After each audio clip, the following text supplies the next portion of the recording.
Oke, udah pada masuk ya? Udah 18 yang masuk. Kita mulai saja ya, karena waktu kita di kelas sosiologi sangat singkat, hanya 40 menit. Hanya 1 jam, takutnya nanti kemalaman. Kita mulai saja, rekan-rekan sekalian. Ada yang tidak bisa dengar suara saya? Tes 1, 2, 3.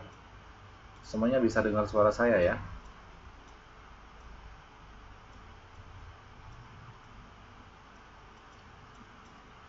Baik, kalau jelas saya mulai saja pertemuan pada malam hari ini. Sebelumnya, Assalamualaikum warahmatullahi wabarakatuh. Selamat malam saya ucapkan kepada siswa dan siswi kelas 11 program belajar kejar paket C CLC Bakti Jaya Indonesia Kesetaraan Taiwan. Saya ucapkan selamat datang dan selamat berjumpa lagi dengan saya, Bapak Arik Pranada, di kelas sosiologi setiap Senin malam ya, setelah jam pertama dan kedua. Ini biasanya jam terakhir, dan siswanya biasanya matanya sudah 5 watt, sudah ngantuk, ada yang sudah capek dan sebagainya. Oke, nggak apa-apa, tidak terlalu panjang juga belajar kita pada malam hari ini, karena hanya 1 jam pelajaran, kurang lebih 40 menit. Dan tadi sudah terpotong beberapa menit untuk menunggu teman-teman sekalian. Oh, masih seger ya. Tadi ada yang kedinginan katanya. berapa derajat di situ ya, sekitar 10 sampai 8 derajat ya, 8 sampai 10 derajat ya. Di Jogja sekarang sekitar 24 sampai 25 derajat. Sekarang saya masih pakai kipas angin karena gerah. Oke, mudah-mudahan teman-teman sekalian selalu sehat dan diberikan kemudahan dalam melakukan aktivitasnya walaupun dalam kondisi winter dingin ya. Biasanya mau ngapa-ngapain mau malas bawaannya, pengennya makan, tidur di dalam kamar, dalam selimut gitu ya, nyalain heater, makan mie rebus, kemudian sesuatu hal yang hangat-hangat ya. Ya, kalau misalnya yang tinggal di daerah utara ya kayak di Taipei, di Ilan, Hualien gitu, saya rasa itu lebih dingin ya dibandingkan dengan daerah yang selatan-selatan kayak di Kaohsiung, Pingtung. Itu sama aja kalau pas winter itu nggak winter, karena dulu kalau saya merasa kedinginan di Taipei gitu ya, merasa di Taipei 8 derajat, 10 derajat, saya biasanya move ke Kaohsiung, tempat teman saya. Misalnya rata-rata 18, 20 itu ya sangat seger lah untuk jalan-jalan. Jadi ya ada tempat lain. Ya nggak apa-apa Mbak Mutiara, kita akan segera mulai materi pada malam hari ini. Sebelum kita mulai, marilah kita buka dulu pelajaran sosiologi pada malam hari ini dengan berdoa menurut keyakinan dan agamanya masing-masing. Berdoa dipersilakan.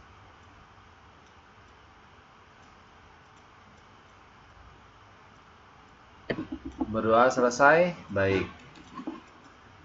Saya sudah menyiapkan sebuah materi. Kita akan awali di pertemuan kedua pada malam hari ini dengan membahas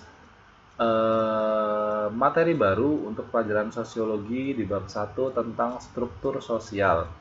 Seperti yang kemarin sudah saya jelaskan ya, rencana pembelajarannya bahwa malam hari ini kita belajar tentang struktur sosial.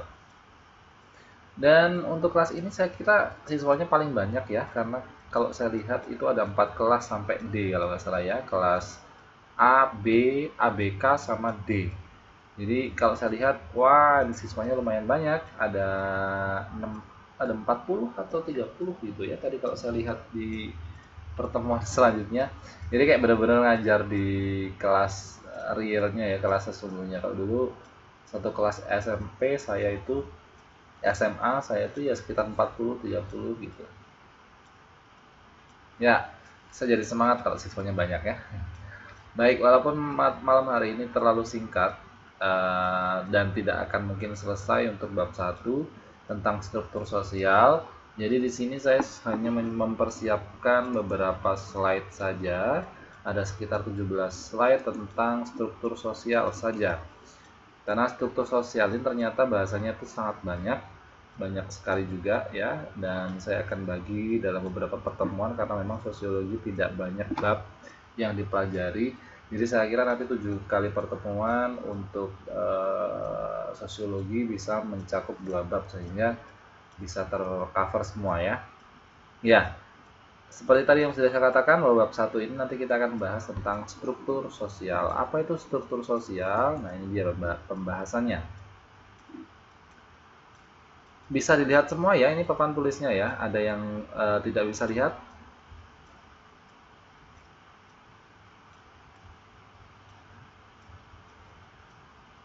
Saya kira jelas.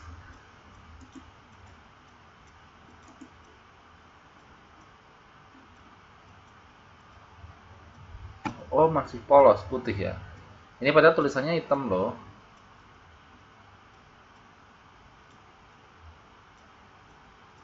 Oh, ada yang jelas, ada yang enggak. Masih loading. Oke, kita tunggu saja ya. Yang tidak bisa lihat papan tulisnya bisa dengar suara saya dan disimak saja ya. Dan bagi yang bisa lihat, sama-sama menjelaskan. Sama-sama menyimak dan memperhatikan ya. Sinyalnya kuning ya. Oh, harusnya sinyalnya hijau baru nanti bisa loading semuanya. Oke, sesuai dengan judul ya. Apa itu struktur sosial? Sebentar. Apa itu struktur sosial? Nah, dalam struktur sosial itu terdapat kedudukan yang lebih tinggi atau lebih rendah. Jadi kalau kita lihat struktur sosial, struktur itu adalah tingkatan-tingkatan dalam kehidupan bermasyarakat. Jadi kalau kita lihat tingkatan-tingkatan dalam bermasyarakat ya, kita hidup di sebuah desa atau kita hidup di sebuah wilayah gitu ya. Kita lihat tingkatan-tingkatan sosial dalam masyarakat tersebut pasti ada yang namanya kedudukan yang lebih tinggi, ada kedudukan yang lebih rendah. Itu udah pasti ya. Ada yang punya jabatan tinggi, ada yang punya jabatan rendah. Ada yang dia memiliki pekerjaan yang memiliki apa ya namanya wibawa yang tinggi, ada juga orang-orang yang memiliki pekerjaan dengan wibawa yang tidak tinggi. Nah, kedudukan yang dimiliki oleh seseorang di masyarakat inilah yang dikenal dengan sebutan status sosial. Jadi kalau kita lihat kehidupan di masyarakat itu pasti tentu saja ada yang namanya kedudukan-kedudukan.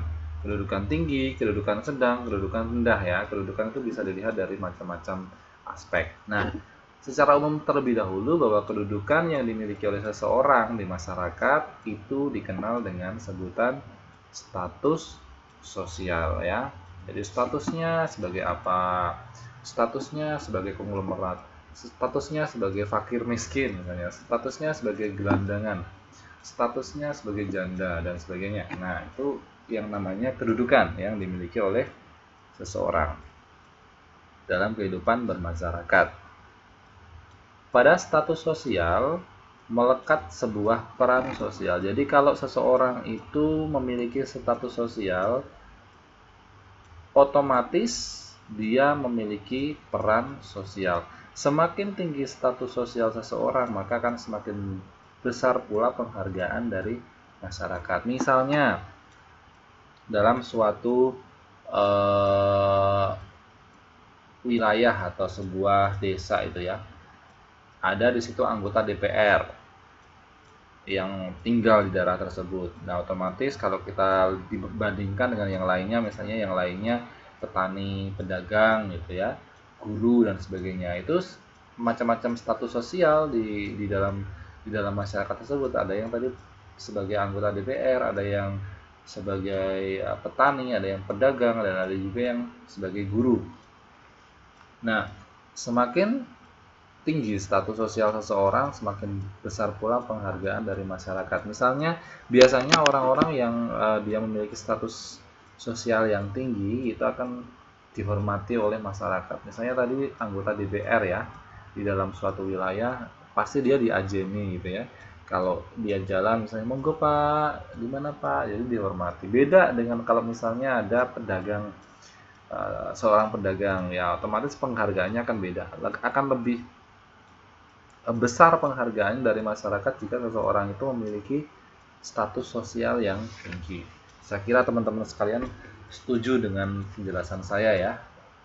Tadi ya, guru kalau dibandingkan dengan pedagang itu otomatis orang-orang lebih mengajeni atau menghargai guru ya.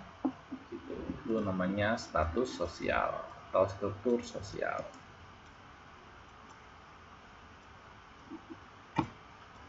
Nah, perbedaan status sosial atau karakteristik masing-masing individu tersebut menyusun perbedaan-perbedaan dalam masyarakat yang pada akhirnya akan mengkristal menjadi identitas diri. Jadi masyarakat itu kan memang tidak ada yang sama ya teman-teman sekalian ya. Karakteristiknya, pekerjaan, sifat, dan sebagainya itu berbeda-beda yang kemudian tinggal dalam suatu tempat, suatu wilayah, suatu desa ya.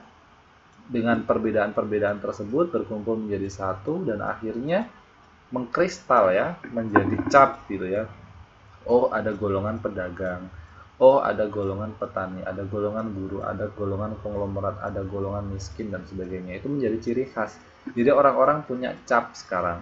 Orang-orang sekarang memiliki sebutan yang mudah untuk menandai ya perbedaan-perbedaan yang ada dalam masyarakat tersebut. Misalnya tadi golongan pedagang, golongan konglomerat, golongan nelayan, golongan petani dan sebagainya.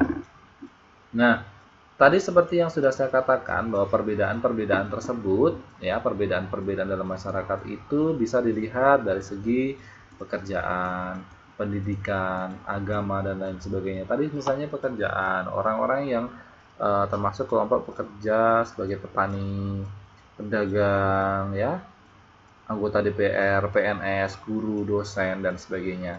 Atau pendidikan, dilihat dari pendidikan, hanya tamatan SD atau bahkan tidak sekolah, tamatan SMP, SMA, S1, S2, S3, S-teler dan sebagainya ya. Nah, itu merupakan perbedaan-perbedaan yang ada di dalam sebuah perkumpulan masyarakat tersebut. Begitu pula dengan agama. Nah, negara kita Indonesia itu termasuk negara yang memiliki agama terbanyak ya, macam-macam agama terbanyak di dunia ya. Kita memiliki kurang lebih 5 macam agama kalau nggak salah. Ada Islam, ada Katolik, ada Protestan, ada Hindu, Buddha, dan Konghucu sekarang ya. Ada agama Tao dari Cina itu, sehingga kita memiliki libur nasional tambahan yaitu libur Imlek atau Kuonien ya. Kuonien ya, lebaran tahun Cina ini sebentar lagi ya. Dimana kalau di Taiwan biasanya lebaran tahun Cina itu kalau orang-orang yang mau kerja digaji double. Lumayan itu ya, ya benar-benar digaji double karena saya pernah merasakan sendiri waktu kerja part time di sana dengan adanya perbedaan agama, perbedaan apa namanya? Perbedaan kebudayaan gitu ya. Waktu itu saya sedang part time kerja dengan orang Cina itu. Mereka bilang mau nggak kerja di Lebaran tahun Cina ini. Berapa lama? Saya kira gitu. Saya tanya gitu. Ada 7 hari kalau nggak salah perayaannya. Dan nanti jangan khawatir gajinya akan didouble. Saya kira ini kan nipu ya. Ternyata enggak. Ternyata itu hongpao. Amplop warna merah. Temennya ada yang nggak bisa masuk. Saya nggak tahu kenapa ya. Waktu saya bikin kelas itu maksimal itu hanya 25. Saya ganti angkanya itu nggak bisa. Coba deh nanti saya informasikan kepada teman-teman pada akademik. Enggak, ini memang apa ya, tidak bisa saya maksimalkan. Waktu saya membuat kelas link itu kan ada tuh maksimal siswa yang boleh masuk berapa tuh. Nah, di situ sudah tercatat 25 siswa. Nah, saya ganti sebenarnya tadi itu. Saya ganti misalnya 40 atau 60, nggak bisa. Maksimumnya 25 itu. Jadi I have no idea. Saya nggak tahu lagi harus gimana. Gitu. Ya udahlah, untuk sementara nanti kalau bagi yang tidak bisa masuk bisa lihat rekamannya dulu ya sementara ya. Nanti saya akan laporkan ke bidang akademik bagaimana solusinya untuk masalah ini ya. Oke, kita lanjutkan ya. Tadi perbedaan-perbedaan bisa dilihat dari pekerjaan, pendidikan, kemudian agama dan lain sebagainya. Nah, perbedaan-perbedaan tersebut tadi ya, pekerjaan, pendidikan, agama, dan lain sebagainya itu dipengaruhi oleh potensi di dalam diri, juga di luar diri. Nah, yang termasuk potensi dari luar diri kita itu adalah lingkungan alam, misalnya curah hujan, iklim, jenis tanah, kandungan mineral, kondisi tanah, dan lain sebagainya. Lupa kenapa itu bisa berpengaruh, Pak, padahal ini kan apa ya, struktur sosial ya, mempengaruhi kehidupan kita. Kenapa curah hujan, iklim, jenis tanah, kandungan mineral, kondisi tanah dan lain sebagainya itu bisa mempengaruhi seseorang, mempengaruhi faktor dari luar yang mempengaruhi potensi dalam diri loh. Ya jelas, misalnya kalau kita hidup di di iklim atau jenis tanah yang dia tidak subur, potensi kita, misalnya kita punya potensi untuk bertanam ya. Nah, ini jenis tanahnya tidak tidak mendukung kita untuk bertanam. Jadi ya tidak mendukung ya, itu tidak mendukung dukungan dari luar dalam diri manusia ya. Jadi sehingga manusia itu berpikir lagi untuk bagaimana dengan hidup di jenis tanah yang tidak subur itu bisa lebih produktif lagi. Nah, itu sangat mempengaruhi potensi yang ada dalam diri manusia. Ada kalanya potensi itu sebenarnya sudah ada tapi tidak bisa dikembangkan. Jadi hidup di lingkungan atau kondisi wilayah yang dia tidak subur, tapi sebenarnya dia punya potensi tapi tidak digunakan dengan baik, ya sudah, dia stuck saja, tidak bisa maju. Nah, ini contohnya ya tadi. Sebenarnya sudah saya kasih contohnya, tapi ini lebih jelas. Masyarakat pesisir dengan kondisi alam yang keras dan panas, serta potensi alamnya yang hanya memungkinkan penduduk bermata pencaharian sebagai nelayan, mengakibatkan struktur dan pola masyarakatnya memiliki kekhasan tersendiri yang membedakan dengan masyarakat lainnya. Sehingga hal tersebut juga akan membentuk perilaku manusia yang pada akhirnya akan menjadi kebiasaan dan pola bersama.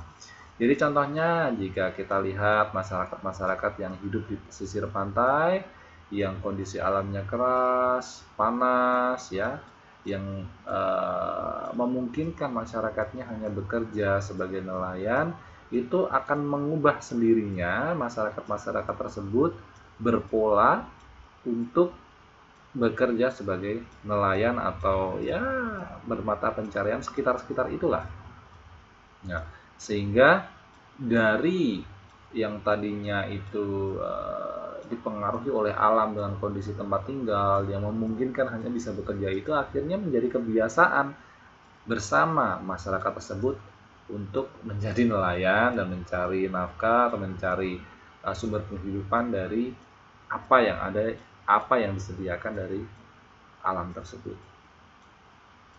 Kemudian pola bersama yang diyakini sebagai sistem bersama tersebut meliputi sistem nilai dan norma. Nah, seringkali dari sistem-sistem tersebut berpengaruh pada struktur sosial dalam masyarakat. Nah, ketika mereka sudah memulai kehidupan kebiasaan yang sama, dia serupa, sudah mulai biasa dengan pekerjaan sebagai nelayan, hidup sesuai dengan apa yang disediakan oleh alam tersebut, mereka mulai membuat aturan-aturan, sistem-sistem, norma-norma yang sekiranya bisa membantu kehidupan yang berjalan sesuai dengan apa yang mereka cita-citakan ya. Nah, dengan aturan-aturan tersebut tentu saja itu akan berpengaruh pada struktur sosial dalam masyarakat nanti pada akhirnya. Nah, ini pengertian struktur sosial, ini agak sedikit teoris saja. Menurut Selo Sumarjan dan Sulaiman Sumardi, bahwa yang namanya struktur sosial itu adalah keseluruhan jalinan antara unsur-unsur sosial yang pokok. Misalnya aturan-aturan, kemudian lembaga-lembaga, serta kelompok-kelompok dan lapisan sosial. Jadi Selo Sumarjan menyebutkan bahwa struktur sosial itu adalah seluruh pokok-pokok seluruh aspek-aspek yang ada atau elemen-elemen yang ada dalam masyarakat. Ya, baik itu aturannya, kemudian lembaga-lembaga yang mengurusi, kemudian kelompok-kelompok yang hidup di dalam masyarakat tersebut, serta lapisan-lapisan sosial. Nah, yang semuanya ikut bergabung menjadi satu, kemudian saling berkaitan satu sama lain. Nah, itu namanya struktur sosial yang sesuai yang dikatakan oleh Bapak Selo Sumarjan dan Sulaiman Sumardi ini. Kemudian ada teori yang selanjutnya. Menurut Fert, ya, struktur sosial itu dianggap sama dengan organisasi sosial yang memicu pada hubungan-hubungan sosial yang lebih fundamental, artinya lebih mendasar ya, bahwa struktur sosial ini dianggap sebagai sebuah organisasi yang memiliki hubungan sosial yang paling mendasar. Jadi struktur sosial itu hubungannya paling mendasar pada masyarakat serta memberikan batas-batas pada sikap-sikap yang mungkin dilakukan secara organisatoris. Ini sangat teoritis, cukup dibaca saja dan dipahami intinya. Ya, menurut Abdul Sani, struktur sosial itu adalah tatanan sosial dalam kehidupan masyarakat yang merupakan jaringan dari unsur-unsur sosial yang pokok. Jadi menurut Abdul Ghani, struktur sosial itu lebih ke sebuah tatanan atau aturan yang ada dalam kehidupan masyarakat. Kemudian Suryono Sukonto juga menyebutkan bahwa struktur sosial itu juga merupakan jaringan dari unsur-unsur sosial yang pokok seperti kelompok-kelompoknya, ini hampir sama kayak Sero Sumarjan tadi, kebudayaannya, lembaga, kemudian kekuasaan, wewenang, dan lain sebagainya. Kemudian Bapak Hendro Puspito ini juga menyebutkan bahwa struktur sosial itu adalah skema penempatan nilai-nilai sosio-budaya dan organ-organ masyarakat pada posisi yang dianggap sesuai demi berfungsinya organisme masyarakat sebagai suatu keseluruhan dan demi kepentingan masing-masing bagian untuk jangka waktu yang relatif lama. Jadi Hendra Puspito ini menyebutkan bahwa struktur sosial itu merupakan skema ya, kayak bagan-bagan itu ya, rencana-rencana ya, yang meliputi aturan-aturan, nilai-nilai budaya, dan orang-orang yang ada di dalam masyarakat tersebut, sehingga mereka itu bisa saling berhubungan satu sama lain, antara manusia dengan kebudayaan, manusia dengan aturan, aturan dengan kebudayaan, semuanya bisa saling berkaitan satu sama lain sehingga bisa melaksanakan fungsi sebagai manusia, sebagai masyarakat secara keseluruhan yang memiliki kepentingan-kepentingan yang tidak hanya bisa diukur di waktu yang singkat saja, tetapi juga dalam waktu yang relatif lama. Nah, secara kesimpulan bahwa struktur sosial ini merupakan bangunan atau jaringan sosial yang menyakup hubungan sosial antara individu secara teratur pada waktu tertentu yang merupakan keadaan statis dari suatu sistem sosial. Walah, susah sekali ya ini bahasanya ya. Jadi dari berbagai macam teori tadi yang dikemukakan oleh banyak ahli sosiologi ini dapat ditarik kesimpulan bahwa namanya struktur sosial itu bisa dikatakan sebagai bangunan atau jejaring. Jejaring itu adalah jaringan-jaringan atau sesuatu hal yang bisa mengkaitkan kita satu dengan yang lainnya ya, interconnection ya kalau bahasa Inggrisnya. Jadi saling terhubung antara satu dengan yang lainnya. Jadi kayak jaringan sosial, kayak sosial media itu ya, Facebook, Twitter, Instagram dan sebagainya.